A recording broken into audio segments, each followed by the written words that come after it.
এই ফেনী নদীতে যেন কোনো ধরনের কারেন্ট জাল বসানো। স্বেচ্ছাসেবী সামাজিক সংগঠন আদর্শ বন্ধু ফোরামের উদ্যোগে ফেনী নদীতে মৎস্যপোনা অবমুক্ত করা হয়েছে। কাজগুলো করেন তাহলে আমরা এই সোমবার 20 জুলাই বিকেলে শুক্রবাড়িয়ার হাটে ফেনী নদীতে বিভিন্ন প্রজাতির মৎস্যপোনা অবমুক্ত করা হয়। বিসমিল্লাহির রহমানির রহিম। আসসালামু আলাইকুম ওয়া রাহমাতুল্লাহি ওয়া বারাকাতুহু। সকল প্রশংসা মহান আল্লাহ রাব্বুল আলামিনের জন্য। আমরা আজকে আদর্শ বন্ধু ফোরাম সভাপতি সেক্রেটারি কার্যকরী কমিটি আমরা এসেছি। আমরা এখানে এই শুকরিহাটের এলাকাবাসী সবাই আমাদের সাথে আছে। আমরা এই শুকরিহাট নদীতে মাছ ফেলেছি। এইটা সদকা জারিয়া। এইভাবে সবাই ভালো ভালো কাজগুলো করার চেষ্টা করবেন। প্রিয় এলাকাবাসী, মিরাশাসী, দেশবাসী, সারা বিশ্ববাসী সবাই প্রবাস থেকেও আপনারা চাইলে এই ধরনের ভালো উদ্যোগ নিতে পারেন। মানে যারা সংগঠন আছে সংগঠনের মাধ্যমে এই উদ্যোগগুলো নেবেন।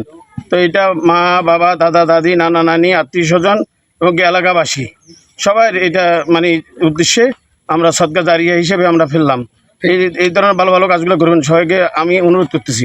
এই সময় প্রধান অতিথি ছিলেন বাংলাদেশ প্রবাসী কল্যাণ সংস্থার সভাপতি ফখরুল ইসলাম খান সিআইপি, উপদেষ্টা জিয়াউদ্দিন বাবলু, জিয়াউর রহমান, মোহাম্মদ নোমান, সংগঠনের সভাপতি দীন মোহাম্মদ, সাধারণ সম্পাদক ইঞ্জিনিয়ার মোর্শেদ ভূঁইয়া, সাংগঠনিক সম্পাদক ফয়সাল ভূঁইয়া, ক্রীড়া সম্পাদক সিয়াম সহ সকল সদস্যরা উপস্থিত ছিলেন।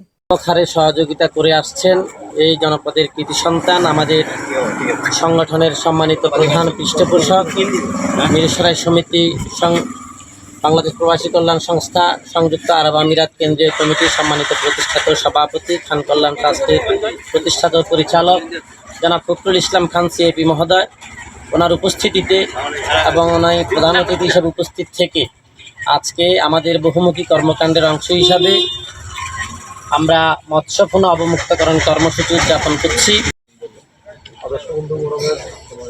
রাহমাতুল্লাহি ওয়া বারাকাতুহু।